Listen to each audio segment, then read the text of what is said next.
Hey guys, Sandy here, and welcome to the Secret Not Secret Kit Club telephone hop.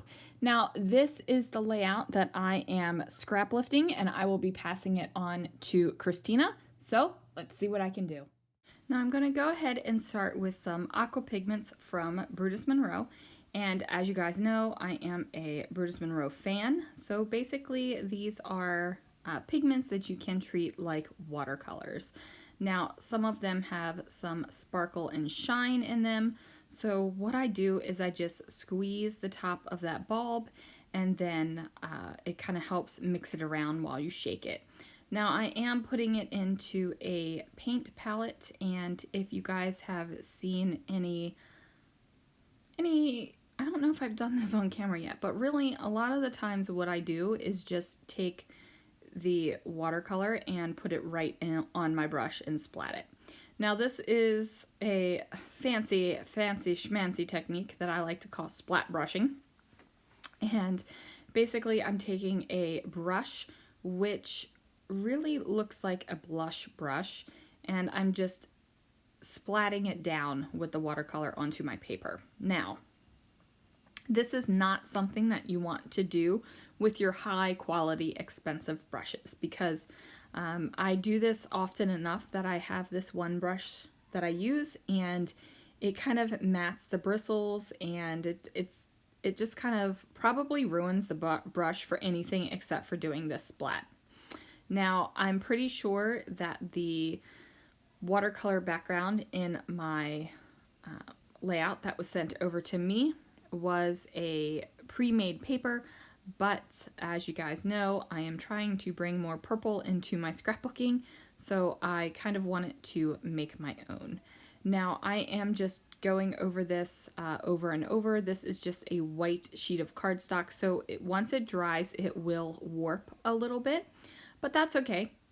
By the time I place it on the cardstock background and then put it in my album, the weight of the pages in the album will help flatten it out. I do grab a mist and I just sprinkle some over it just to give a little bit more of a darker tone to the background. And then I'm going to go in with this tonic. Is it tonic or Nuvo? I don't know how it's branded. Let me check. It's right here. Nuvo Mica Mist. And this is in purple, and it's gorgeous. Like, gorgeous. I want all of the mica mists because they're just so beautiful. That is something where I'm like, ooh, full set. But you know, I've restrained myself and I only have the purple. So there is that. So here we have this layout. Now I am going to work on the fringe. Now I am thinking about what I want to do. I was trying to think, you know, do I want to add something, a little element of fun with this? Do I want to try to do something else? And I'm put it off to the side because, you know, I'm thinking maybe I want to offset it or do something like that. But that doesn't happen. I just end up matting this background onto a sheet of purple cardstock. Now I am going to go ahead and hunt for some colors. So I have a sheet of cardstock. I have this great piece of paper from the Horizon collection. Pretty sure it's Horizon. So Horizon was my favorite Paige Evans collection until this latest one that came out. Go the scenic route. But yeah, I just love it. So I'm taking my fringe scissors and I'm just cutting pretty much the same amount up this sheet of cardstock all the way across. Now, if you don't have fringe scissors and you really, really want the look of fringe, you can do this with a pair of regular scissors. You're just gonna have a lot more cuts, like a lot more cuts. Now I do put these two little lines here. That way it kind of guides me where I need to cut my fringe to. I'm not drawing it completely across the page because I don't want to have to worry about erasing the lines, but these two little lines right there, it's no big thing. It's no big thing whatsoever. Now I am going to grab one more. First I'm going to trim this bad boy down, because you guys, I am actually using a full sheet because, you know, I used all of my paper from the project pad that I purchased. Those project pads are fun. So I got the project pad because I was thinking I wasn't going to have, you know, enough love to buy the collection, and then I ended up getting it, so I loved it. And my footage is about ready to end, you guys, so I will come up and talk to you live about the layout, but for some reason my camera lost the footage and I'm not exactly sure where it went. It's kind of like one of those times where you lose a sock in the dryer and you just don't know where the heck it went, and my ATG was being a butt and it ran out. So that was a pain.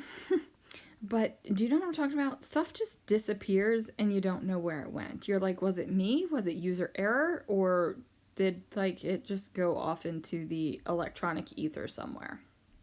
These are the things I ponder, you guys. These are the things. All right, guys, so this is going to be live, and I'm just going to tell you a little bit about the layout because somehow I lost the video footage, and I can't just remake the layout because this is for a hop, and I had already sent the layout on to the next person, so I couldn't just like start over and do it, which is what I do a lot of the times when I lose video. I don't know if I lost video or I accidentally deleted it and I wasn't paying attention. It could be a lot of things. So I got my 3 fringes cut, the 1 pattern paper, and then the 2 cardstocks. And I just made sure that you could see this pattern paper up at the top so that it matched this one down here. Now, as you guys know, I'm trying to bring purple out. So there is a lot of purple on the page. I went through my florals and I went ahead and created 3 separate clusters. My floral cluster is not as large as my hop paper that came over to me. And then I went ahead and added enamel dots. I added this brad, and then yes, the brad tines are washi taped on the back. This is a brad over here too. It kind of looks like an enamel dot, but it's there. I added this Let's Stay Home epoxy flare, and some of these florals are popped up just to give them a little bit of depth and texture, and then I simply titled Pop It because that is what this aftermath is on the ground. It's from the 4th of July and Pop It, and then I simply wrote the date down there, and I have not done any journaling and really won't because this is not the only page from July 4th.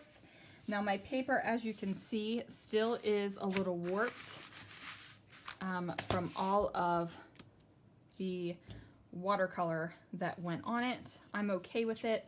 By the time this gets into the album, and it'll be nice and flattened out. So there it is, you guys.